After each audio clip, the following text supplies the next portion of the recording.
Monsieur Goyer, ça fait combien d'années que vous êtes dans l'horticulture? 35 ans.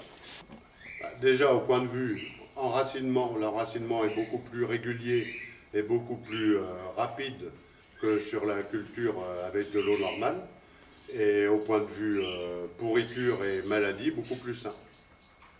On a arrosé cette plante avec l'eau et elle pousse à une vitesse incroyable. Lorsqu'on coupe cette pousse, parce que sinon elle toucherait par terre, qu'on la replante, elle repart alors qu'on n'a pas spécialement, on ne s'est pas spécialement occupé d'elle pour qu'elle prenne racine ou autre. Cette partie-là a été faite avec de l'eau normale du puits. Et cette partie-là a été faite avec l'hexaédron. Voilà. Après, j'ai vu aussi l'évolution des plantes. Alors là, c'est pareil, ça a tombé par terre parce que j'ai une plante qui normalement fleurit difficilement une fois par an et là, ça fait 3 fois dans la même année qu'elle fleurit. Les roses, elles tiennent 5 fois plus longtemps. L'eau ne pourrit pas. Enfin, c'est que du bonheur, quoi. Environ, là, dans ce que l'on a pu constater sur les cyclamènes, il y a 1 mois de décalage à peu près avec la culture normale. Et elles sont belles tes plantes, comment tu fais, mes géraniums, tout ça. Et puis alors je leur explique, biophoton.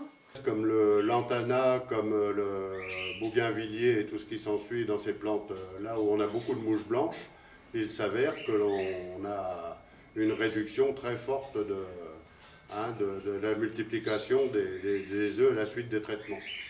D'accord.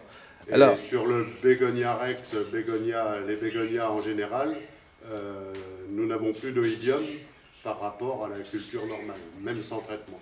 Si les plantes pouvaient parler, je suis persuadée qu'elles diraient qu'elles sont très satisfaites parce que bon, j'ai une encolie là, j'ai jamais pu garder des encolies. Je ne sais pas pourquoi. Et là maintenant, en les arrosant avec biophoton, ben voilà, ça pousse, ça fait des feuilles. Bon, je pense qu'un jour ça va refleurir. Mais en revanche, il y a des racines, enfin c'est magnifique. Puis alors, ce qui est extraordinaire, le plus, et je fais d'ailleurs l'admiration de mes amis, en ce qui concerne mes plantes, eh bien, c'est que les feuilles, elles sont épaisses. C'est pas fragile, on sent que il y a de la force, il y a de la vie, c'est extraordinaire.